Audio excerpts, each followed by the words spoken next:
Har'ammoo viidiyoo biraatiin walitti deebineetii dhufne. Akkuma viidiyoo suura iskiriinii irratti argitan kun Seenaa Abarraa jedhamti. Isheenis kan dhalatte Walisoo jechuudha.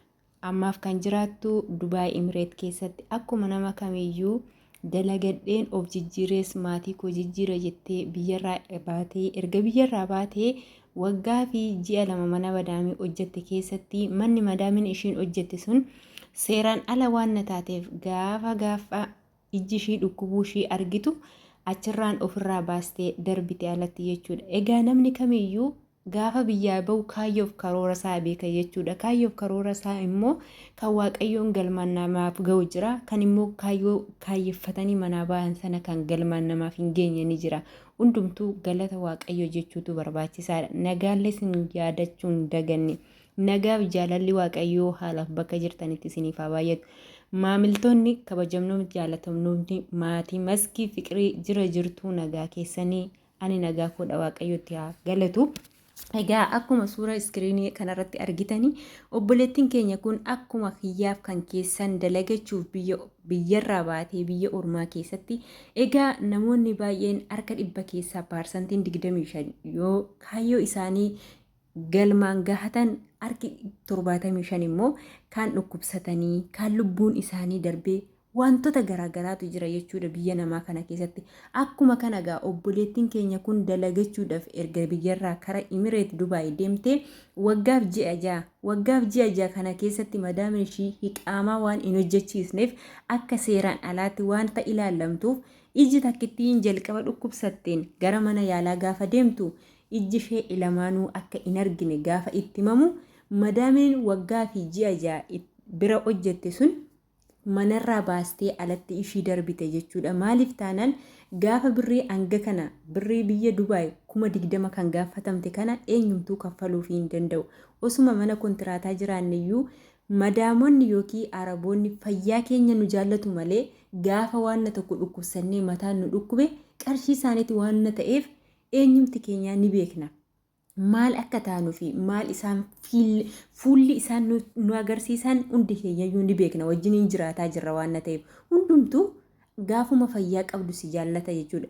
Fayyaan qabnee booda namni takka haadha ofiitiin ala namni si dhukkube siin jedhu hin jiru waan ta'eef kanaaf akkasuma gaa obboleettiin keenya kun gaafa birrii hanga kanaa ishii gaafatan madaamin ishii baastee bakkeetti ishii gatte akkasuma gaa ijoolleen baay'een achi keessa jiran ishii ofiitti qabanii bakka mana isaanii galchanii egaa obboleettiin keenya kun qaroon ishii lamaanuu akka hin arginedha kan dubbatamu argitaniiti jirtu feesbuuk irratti tiiktook irratti sooshaal miidiyaa garaagaraa irratti jechuudha. Obboleettiin keenya kun ganaa tarkaaffii takka jettee tarkaaffattuudha. Daa'imummaa qabdi ganaa nama hojjetee jijjiirama agarsiisudha. Mucayyoon kun gaafa qaroon ishii fayyeef yookiin jireenya gaarii ofirraa darbitee har'a kan na gargaaraa jettee kadhattu kun gaafa qaroon ishii fayyeefi jedhemmoo namoota biraarree gargaaruu wanta dandeessuuf kanumaafuu seenaan umuriin ishii baay'ee xiqqaadha akkuma argitan kana jechuudha.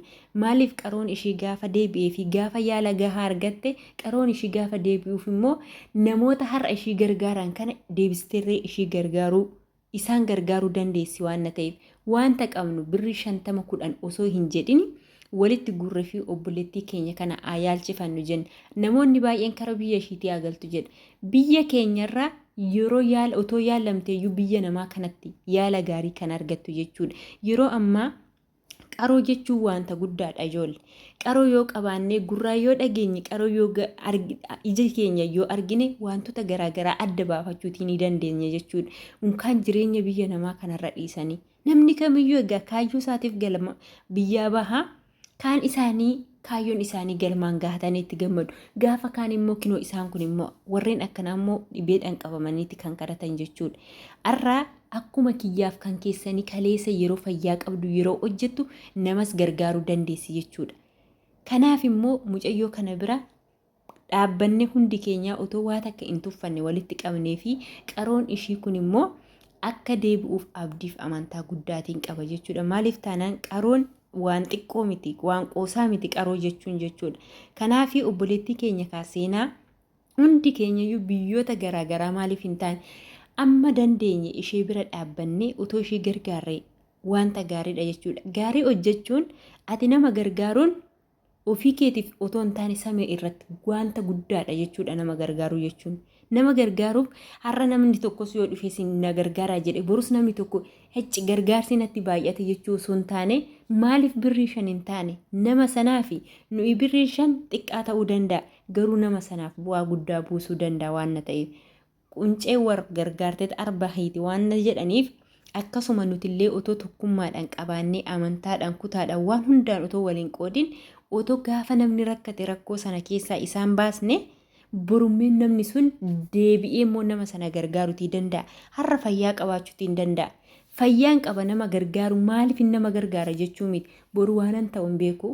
Amma fayyaa jiraadhe sa'aatii booda waanan ta'u hin beeku jechuudha. Hundi keenya yeroo lafa kanarra jiraannutti jireenya kontiraataa jiraanna malee jireenyuma wanti hundumtuu nu guutee paarsantii 100 keessaa 100 namni guutee fi addunyaa kanarra jiraachaa jiru takkumallee hin jiru jechuudha. Maaliif taanaan yoo wanti tokko si guute tokkotu hir'utaa waan ta'eef.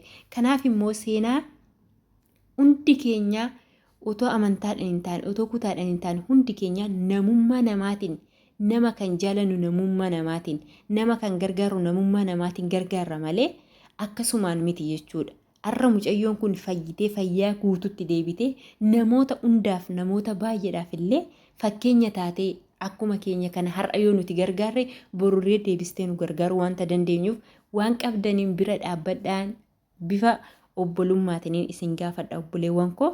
Hundi keenya bakkee namarra jirra gola ormaa keessa jirra wanta nu hin beeknu waan ta'eef borummoo wanta nu mudatu wanta hin beekneef callisee bira darbuurra namoonni tokko lama yoo sagalee kana dhaggeeffatan yookiin sheerii yoo godhan ishii gargaaruu wanta danda'aniif. Kanaaf viidiyoon koo har'aa kana fakkaata. Viidiyoo kana yoo jaallattan laayik sheer gochuu hin dagatina. Warreen immoo maamila maskii fiqirii hin taane kottaa maamila kootti dabalamaan isin jedha guddaa galatooma.